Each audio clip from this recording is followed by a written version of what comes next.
తెలుగు సాహితీ బంధువులకు మౌనశ్రీ మల్లికి నమస్కారం. ఈరోజు మనం అనుపల్లవి అంటే ఏంటో తెలుసుకుందాం. అంతకుముందు పల్లవి అంటే ఏంటో కూడా తెలుసుకుందాం. పల్లవి అంటే పాట యొక్క ప్రారంభ భావాన్ని పొందుపరిచేటువంటి ఒక భాగం.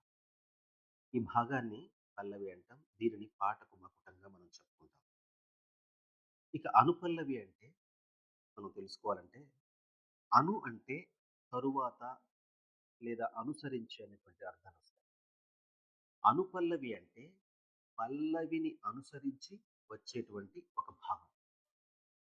మరి ఈ అనుపల్లవితో లాభాలేంటి? అది కూడా తెలుసుకోవాలి గదా! ఏదో ఒక లాభం ఉంటేనే కదా మనం అనుపల్లవిని పెట్టేది.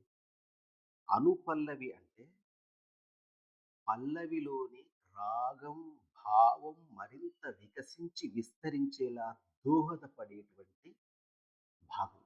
పల్లవిలోని అనుబంధ భాగం. కాబట్టి దాన్ని అనుపల్లవి అంటారు. అయితే ప్రతి పాటలో అనుపల్లవి ఉండాల్సినటువంటి అవసరం లేదు. అయితే శాస్త్రీయ సంగీత ఆధారిత కృతుల్లో మాత్రం అనుపల్లవి చాలా ప్రముఖమైనటువంటి పాత్రను పోషిస్తుంది. అనుపల్లవి అనేటువంటి ఒక సీరియల్‌లో ఈటీవీలో ప్రసారమైనటువంటి అనుపల్లవి సీరియల్‌లో ఆ అనుపల్లవి అర్థం వచ్చే విధంగా నేను ఒక టైటిల్ సాంగ్ రాశాను. మీకు అది నేను పాడితే మీకు అనుపల్లవి అంటే ఏంటో చాలా ఈజీగా అర్థమవుతుందనమాట.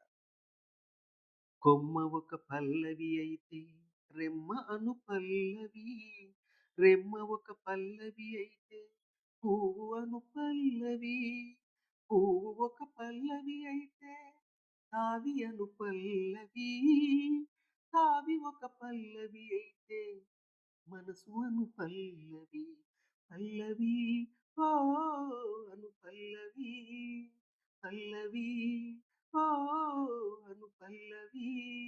అంటే పల్లవికి ఏదైతే అనుబంధంగా వచ్చేటువంటి భాగం ఉంటుందో దాన్ని అనుపల్లవి అంటాం అన్నమాట.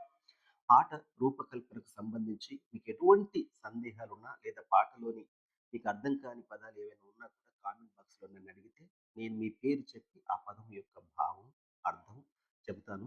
చెప్పే ప్రయత్నం చేస్తాను. ఇంత మంచి విషయం చెప్పాను కదా! ఫాలో చేసి లైక్ చేయొచ్చుగా. Thank you so much. అది కూడా వీలు కాకపోతే కామెంట్ చేయండి.